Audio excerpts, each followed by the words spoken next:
हमारे देश की यही खूबी है, हमारे यहाँ हर परंपरा, हर पर्व, हर त्योहार के पीछे कोई ना कोई वैज्ञानिक और प्राकृतिक वजह रही है। यही कारण है कि हमारे सारे त्योहार मौसम के बदलाव से जुड़े हुए हैं। आज हम एक ऐसे पर्व की बात कर रहे हैं जिसे किसानों का पर्व माना जाता है। वैसे तो हमारे यहाँ हर पर्व किसानों का ही पर्व है, लेकिन किसान भाई आज के दिन को खास तौर पर आभार दिवस के रूप में मनाते हैं। तो चलिए शुरू करते हैं आज का सफ़र।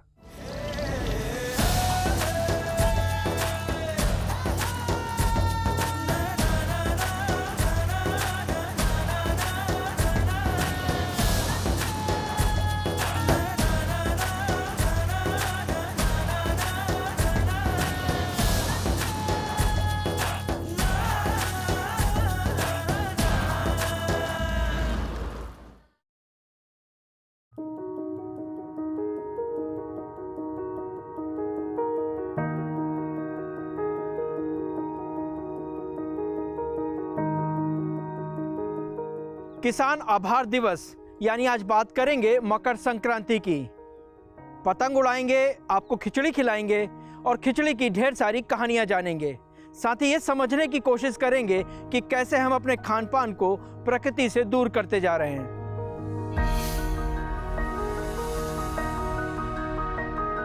मकर संक्रांति में मकर शब्द मकर राशि को बताता है। वहीं संक्रांति का अर्थ होता है संक्रमण काल यानी प्रवेश काल। मकर संक्रांति के दिन सूर्य धनु राशि से मकर राशि में प्रवेश करता है, इसलिए इस समय को मकर संक्रांति कहा जाता है। आइए आपको मकर संक्रांति से जुड़ी कुछ रोचक जानकारी देते हैं। पिछले 100 सालों से मकर संक्रांति 14 जनवरी को ही मनाई जा रही है, लेकिन पिछले साल यानी 2019 में इसकी तारीख बदलकर 15 जनवरी हो गई और इस साल फिर ये 14 जनवरी को ही मनाई जा रही है। दरअसल 100 सालों में एक बार ऐसा मौका आता है जब सूरज और धरती के घूमने की स्थिति में विषमता पैदा होती है। हिंदू पंचांग के मुताबिक मकर संक्रांति की गणना 2 तरीके से होती है। पहला होता है निरायण और दूसरा होता है सायन। हम इसे आसान भाषा में समझें तो धरती सूरज के चक्कर लगाती है और अपनी धुरी पर भी घूमती है। हम जानते हैं कि धरती अपनी धुरी पर तिरछी स्थित है और इसी स्थिति में घूमती भी है। इस घूमने की प्रक्रिया में 100 सालों में एक बार ऐसा वक्त आता है जब अपनी धुरी पर घूमती हुई धरती तिरछी न होकर सीधी हो जाती है। जब सूरज की रोशनी धरती के प्रत्येक कोने पर एक बराबर पड़ने लगती है, इस वजह से पंचांग में एक दिन की त्रुटि पैदा हो जाती है और हर 100 साल में एक बार संक्रांति 14 के बजाय 15 या 16 जनवरी को मनाई जाती है। मकर संक्रांति से भारतीय पंचांग के मुताबिक अमंगलकारी मलमास का भी अंत होता है। इस दिन लगने वाला माघ मेला भारत के प्राचीनतम मेलों में से एक है।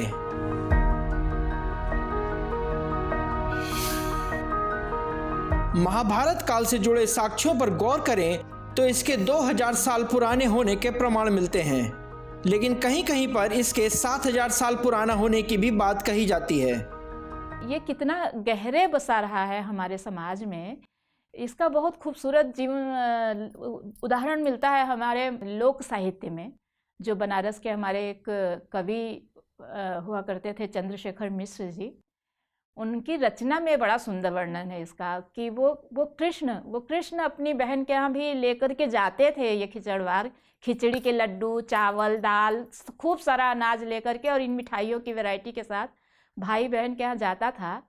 तो उसको कृष्ण लेकर के जाते थे। तो जब इसका उदाहरण उन्होंने ऐसे व्यक्त किया है कि जब द्रौपदी चीरहरण का चल रहा है सीन और वो पीड़ा में है द्रौपदी, तब वो सभी तरफ से निराश होने के बाद जब अपने भाई को बुलाती है, कृष्ण को पुकारती है, खैचू दुशासन जोर लगाई, कटेर हमार जो सुनी पही, भौजी के कोरा में हुई ही तब विश्वास हम हरि न बिसरही, टेर सुने न अबेर लगे बनी के हीर ना बीर ना चलिए।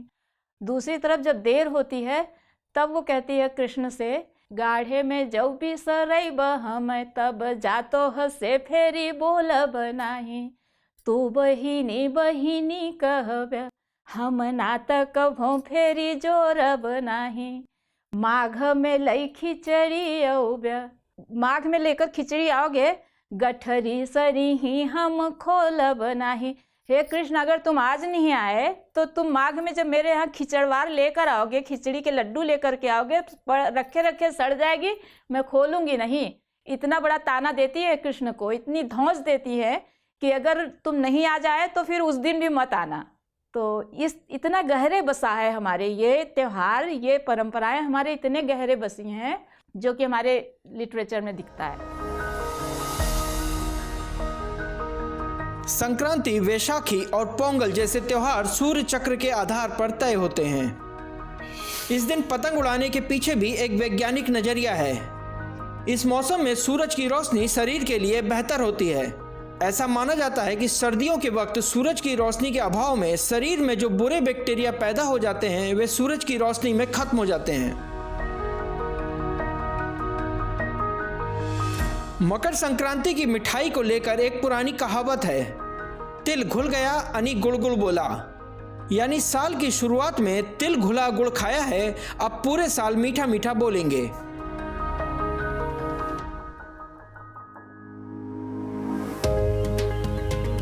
मकर संक्रांति एक ऐसा पर्व है जो धार्मिक पर्व कम और सामाजिक पर्व ज्यादा है। यह पर्व बिना किसी उपवास, बिना किसी कर्मकांड के मनाया जाता है। यह दिन दान का दिन है। किसान अपनी फसल का एक हिस्सा जरूरतमंद को देता है। इस त्योहार में परंपराएं हैं बहुत सालों से कि घरों में, घर घर में एक तरह से लड्डू, तरह तरह के तिल के लड्डू, गुड़ के, बेसन के, आप गिन नहीं सकते इतनी तरह के मिठाइयाँ बनाई जाती हैं।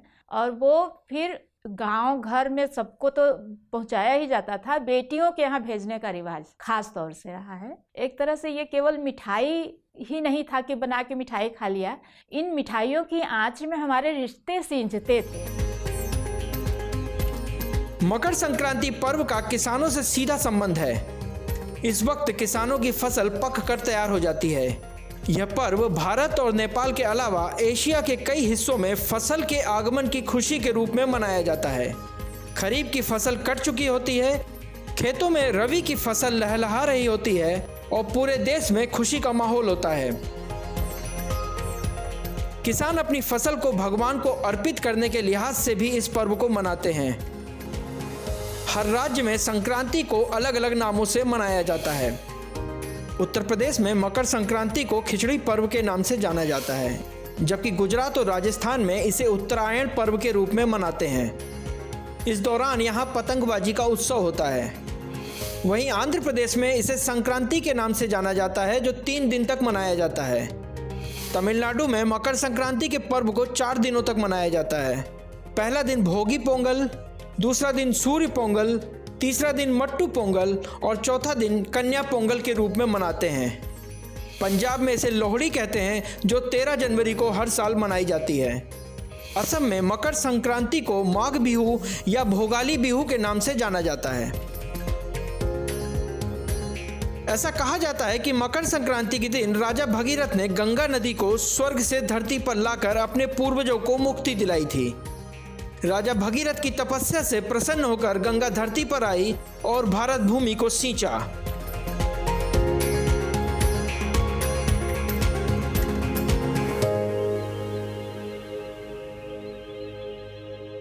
यहाँ एक ब्रेक के लिए रुकते हैं। ब्रेक के बाद आपको खिलाएंगे खिलवा खिचड़ी और जानेंगे कि कैसे खिलवा खिचड़ी आपको ताकतवर बनाती है।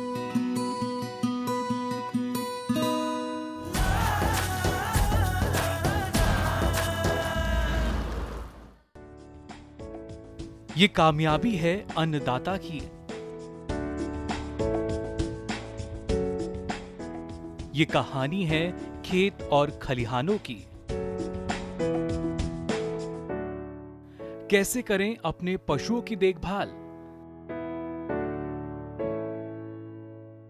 जानिए गांव-गांव के किसानों का हाल।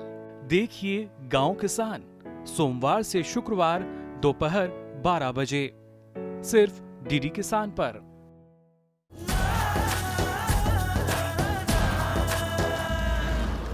एक बार फिर आपका स्वागत है। आज हम बात कर रहे हैं मकर संक्रांति की और मकर संक्रांति के बहाने बात करेंगे एक ऐसे भोजन की जो मकर संक्रांति की पहचान है, यानी खिचड़ी की। खिचड़ी बनाएंगे, खिचड़ी आपको खिलाएंगे और जानेंगे खिचड़ी के इतिहास के बारे में। खिचड़ी बनाने को लेकर कई खूबसूरत कहानियां भारतीय समाज में प्रचलित हैं। इसी तरह की एक कहानी जुड़ी है बाबा गोरखनाथ से।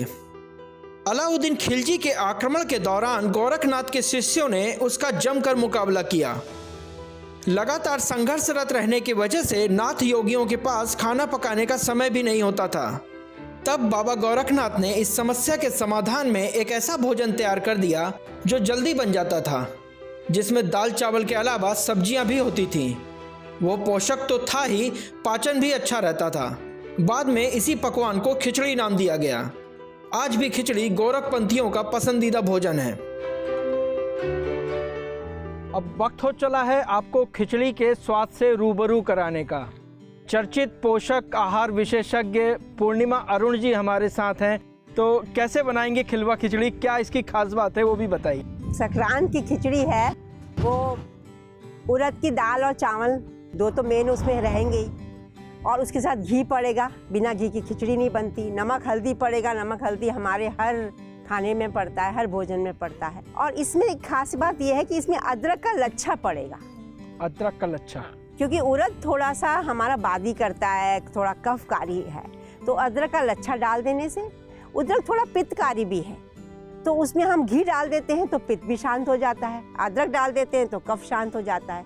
तो एक बैलेंस फूड है और ये पूरे माघ के महीने में कभी ना कभी बनाते ही रहते हैं लोग। और पौष्टिक इतनी है ये क्योंकि इसमें अब चावल कार्बोहाइड्रेट भी है और उड़द की दाल की प्रोटीन भी है। और आप तो जानते हैं कि उड़द की दाल की प्रोटीन सारी दालों में सबसे अच्छी मानी जाती है। बिल्कुल। तो ये ताकतवर दाल है, तो इसकी आज खिचड़ी बनाएंगे। तो चलिए शुरू करते हैं। क्या तैयारी है इसके लिए? देखिए, हमने जितना चावल लिया है, हमने इसमें अभी 4 कटोरी चावल लिया है, तो उसका 3 गुना पानी। और दाल हमने ली है इसमें 2 कटोरी। 2 कटोरी दाल, चावल से आधी। चावल से आधी दाल, बिल्कुल। तो इसमें हमने दाल का दुगना पानी चढ़ा दिया, यानी कि 4 कटोरी। तो ये चावल हमारा इतना है कि 3 गुना पानी खाता है। हाँ। नया चावल इस्तेमाल करेंगे दर्शक लोग तो उनको बनाने में थोड़ा कम पानी लगेगा, और ये पुराना चावल है 3 गुना खाता है। तो ये पानी जैसे उबलने लग जाएगा तो सबसे पहले आप अपनी ये दाल जो है वो डालेंगे। ये दाल हमने छिलके वाली भिगाई है, और इस छिलके वाली दाल को हम निथाल लेंगे और निथाल के इनका छिलका अलग कर देंगे। हमने धुली दाल नहीं ली है इसके लिए। अच्छा। क्योंकि धुली दाल में क्या है, कभी पॉलिश वाली मिल जाती है, तो ये जो हम छिलका ऐसे निथाल के अलग कर लेंगे इसका पूरा। ये देखिए छिलका जो है बिल्कुल अलग हो गया। हाँ। तो ये छिलका हम अलग करते जाएंगे। ये छिलका गांव में तो काम आ जाता है, गाय भैंस के नाद में आप डाल सकते हैं। और अगर बच्चे हैं तो बच्चे तो इस छिलके को पचा सकते हैं, तो उनके लिए आप इस छिलके को पीस के कोई इसकी चूरी का आप पूरी भी, आटे की पूरी भी बना सकते हैं, इसकी कुछ भी बना सकते हैं। और ये धुली हुई दाल जो कम छिलके वाली है, ये हम इसमें डालते जाएंगे। अब जब ये उबलने लगेगी छिलके वाली दाल, तो हम इसका झाग भी उतारते जाएंगे, क्योंकि झाग दाल का उतारना बहुत ज़रूरी होता है। छिलके और दाल के दाने के बीच में एक एंजाइम होता है जो गैस करता है। तो हमारे जैसे बुजुर्ग लोगों को ये बड़ी प्रॉब्लम होती है गैस की। ठीक है। झाग मतलब जो उफान आएगा, जो ऊपर मैल होता है, एक तरह से झाग जो होता है उसको हटाते जाना है। हाँ। जब वो हम उसे हटा देंगे तब हम आप उसमें चावल डाल देंगे। अच्छा, चावल उसके बाद बनेगा? उसके बाद डलेगा। देश के कई हिस्सों में खिचड़ी बनाते समय दोनों चीजें एक साथ डाल देते हैं। पर ये चूंकि मैंने एक डॉक्टर साहब से ये सब बातें समझी थी कि पुराने जमाने में जब भी दाल चढ़ाते थे तो उसका झाग जरूर उतारते थे, चाहे दाल अकेली बन रही है चाहे खिचड़ी के साथ बन रही है। झाग उतारने से वो पाचक हो जाती है, वायु निकलती है। बच्चे हैं, बच्चे छिलका खा सकते हैं, बच्चे उछलते कूदते रहते हैं। ये प्रॉब्लम तो 40 की उम्र गुजर जाने के बाद आती है।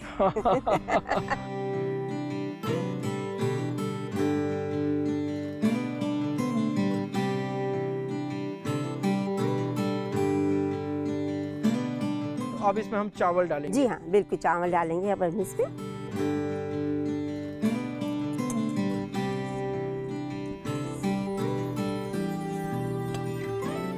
अब चावल इसमें डल चुका है और अच्छा उबाल भी आ रहा है इसमें। अब हम इसमें नमक हल्दी जो भी हमें डालनी है, इस खिचड़ी में मैंने बताया था जैसे कि ज़्यादा कुछ डलता नहीं है जी। तो हल्दी और नमक हम डाल देंगे। कुछ लोग सब्जियां भी डाल देते हैं इसमें बीच में बनाते समय।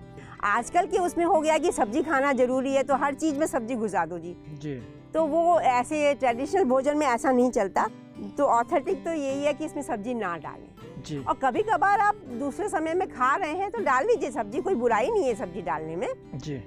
हमने इसमें नमक हल्दी डाल चुके हैं और देखिए जब खिचड़ी पक रही है तो उस वक्त ही अगर हम 1 चम्मच घी इसमें डाल देंगे तो ये चूल्हे में, सब लोगों को ये बड़ा रहता है कि चूल्हे में देर से बनता है खाना, पर अगर दाल और खिचड़ी बन रही है तो आप पहले ही अगर थोड़ा सा घी पहले से डाल देते हैं तो ये जल्दी से गल जाता है जी। और इसके बाद एक मैं और विशेष बात बताने वाली हूँ, इसके ऊपर ऐसा ढक्कन रखिए कि वो बिल्कुल ढक जाए और उसके ऊपर फिर आप पानी डाल दीजिए।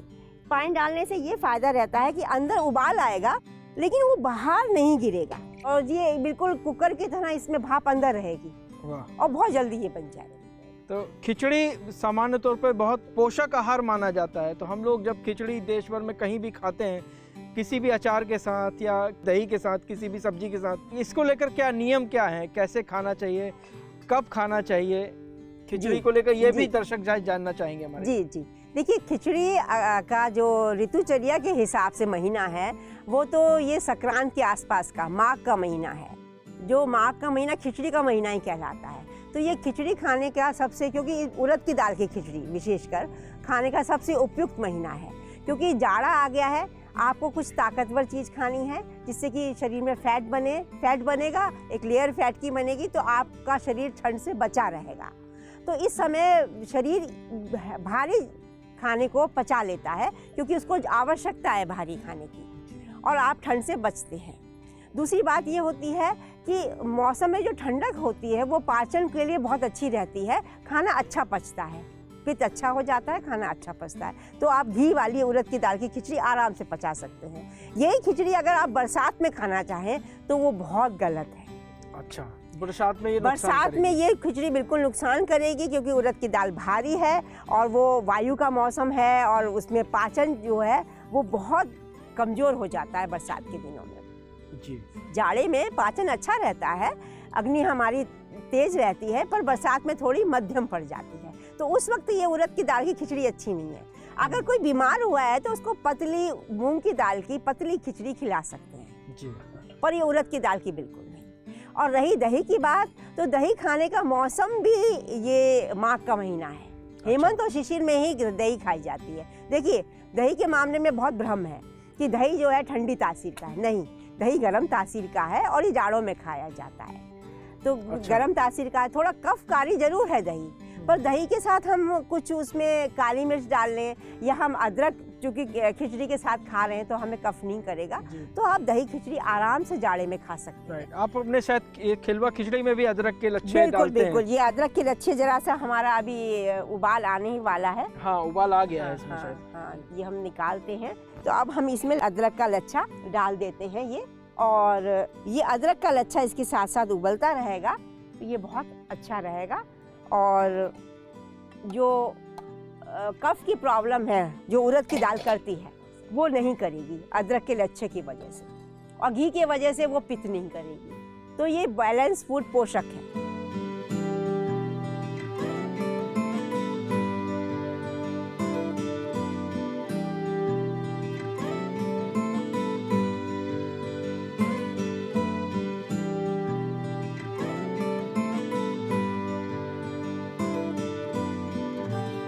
हमारी आहार विशेषज्ञ श्रीमती पूर्णिमा अरुण जी ने हमारे लिए ये खिलवा खिचड़ी तैयार की है, और ये शानदार खिलवा खिचड़ी है जिसमें ढेर सारा घी डाला हुआ है, पापड़ है, हरी मिर्च है, ये अचारी सब्जी है, और ये बर्फ़ी की तरह दिख रहा गुड़ है जो यहाँ का ऑर्गेनिक गुड़ है, और दही है। और वैसे भी कहा जाता है कि खिचड़ी के हैं 4 यार, घी, पापड़, दही, अचार।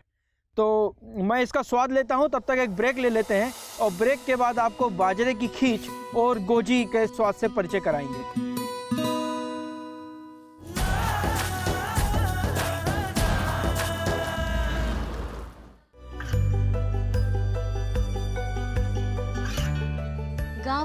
पिछड़े क्षेत्रों में सरकारी योजनाओं की जानकारी पहुंचा। देश में कौशल और क्षमता विकास कर ग्रामीणों को सामाजिक बदलाव और विकास से जोड़ने की दूरदर्शन किसान की पहल चौपाल चर्चा देखें सोमवार से शुक्रवार सुबह 9 बजे।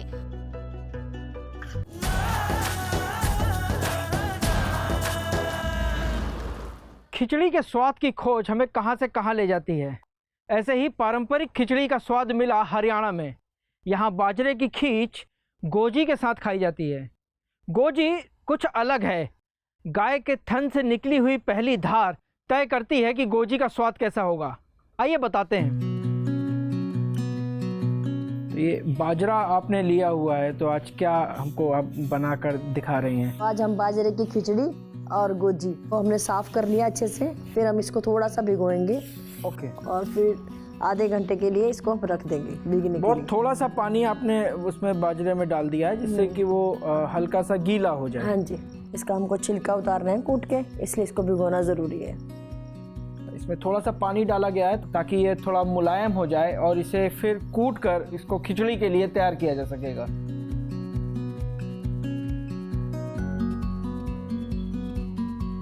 करीब आधा घंटा हो गया है और ये थोड़े सॉफ्ट भी हो गए हैं। अभी इसको हम थोड़ा सा कूटेंगे।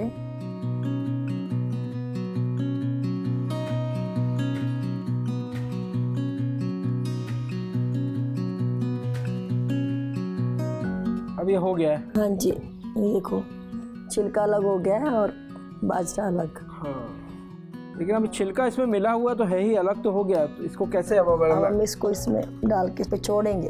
अच्छा, हम इसमें डाल के पे छोड़ेंगे। हाँ जी। खिचड़ी बनाने की प्रक्रिया अभी थोड़ी लंबी है। हाँ जी।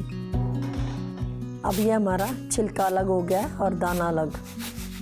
ठीक है, अब इसको खिचड़ी के लिए चढ़ाएंगे? अभी नहीं, अभी हम इसको दोबारा से उखली में डाल के 10 मिनट के लिए और भिगो देंगे। अभी इसमें थोड़ा सा और भिगोएंगे इसको? हाँ, 10 मिनट के लिए और भिगोएंगे ताकि और सॉफ्ट हो जाए। और उसके बाद फिर दोबारा कूटना होगा? हाँ, इसको 10 मिनट के लिए बस दबा देंगे। इसको एकदम आटे के जैसा दरदरा आटा होता है, इस तरह से दरदरे आटे की तरह हो जाएगा। खूब इसको कूटना है, कम से कम 20 मिनट तक। ठीक है, तो अभी 10 मिनट के लिए इसको छोड़ देंगे। तब तक हम हांडी में पानी चढ़ाएंगे।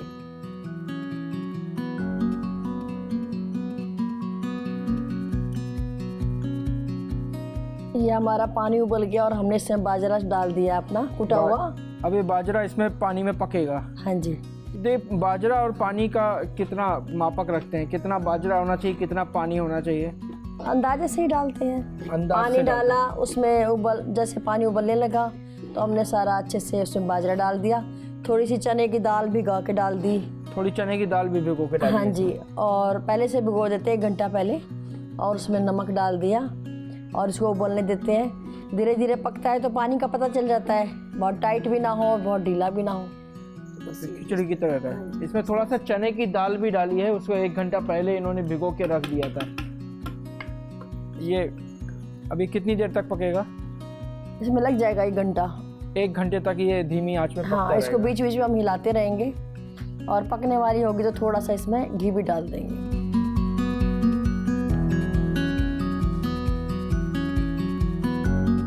ये देखिए, 1 घंटा तो हो गया करीब। हाँ, हमारी खिचड़ी एकदम पक के तैयार हो गई है। खिचड़ी हमने इसको 6-7 बार हिलाया बीच बीच में ताकि चिपके ना। और ये देखिए हमारी खिचड़ी तैयार हो गई है। बहुत सुंदर। दाल भी पक गई है। तो मेरे तो संक्रांत में खाने वाली खिचड़ी तैयार हो गई है। इसको अब गोजी के साथ जो है खाएंगे। अब हम गोजी बनाएंगे और फिर इसको घी से और गोजी से खाएंगे।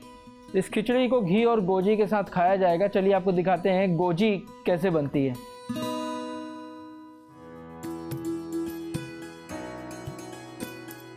गोजी बनाने के लिए दिन भर रखे हुए छाछ में गाय के थन से निकला हुआ ताज़ा दूध डाला जाता है। यह प्रक्रिया छाछ की प्रकृति को पूरी तरह बदल कर रख देती है। इस तरह गोजी तैयार होती है। यह गोजी बाजरे की खींच के स्वाद को दोगुना कर देती है।